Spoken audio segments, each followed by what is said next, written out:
Hello yogis, welcome back. This is our second live today. Now it's time for S.P.A. S.P.A stands for Spinal Postural Alignment, but it also stands for Spiritual Personal Ascension.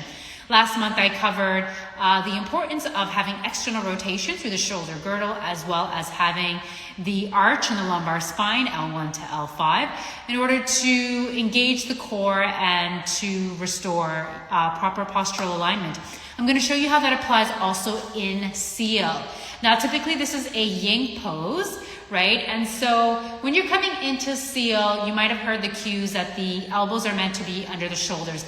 This is true if you can manage that. However, yoga is very forgiving, and if you aren't able to stack the joint underneath the joint, then of course you could always slide your elbows further away from the body towards the front of your mat.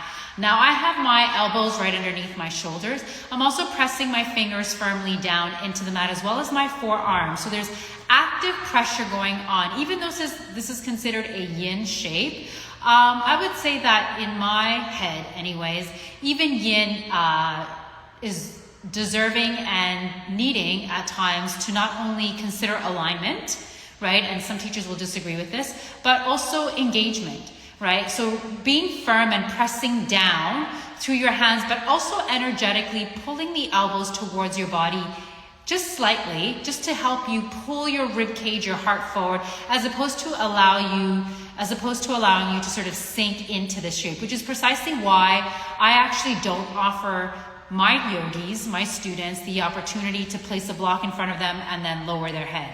I don't do that because it's just encouraging more curvature of the thoracic spine, right? More of that humpback, which many people need to correct anyways as is. So for me, it's more beneficial to hold the shape and hold it with integrity, even if it fatigues you and tires you out. Isn't that in part why you're coming to your mat anyways? So I would say stay upright, pull your shoulders back so that your chest and collarbone can be broad, right? And have that contact, that firm contact of pressing the finger pads, the knuckles, and or the elbows and the forearms into the mat.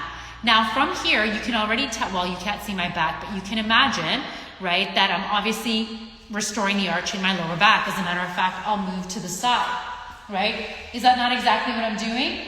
Bringing back the arch in my lower back? Yes. And that's why this shape is integral to our practice, and certainly to yin, right? I would also recommend disengaging your glutes. So I used to tighten up my glutes, and what I found was that for me personally, it was reducing sensation, the uncomfortable compression of my lower back. But I actually want that to happen. I want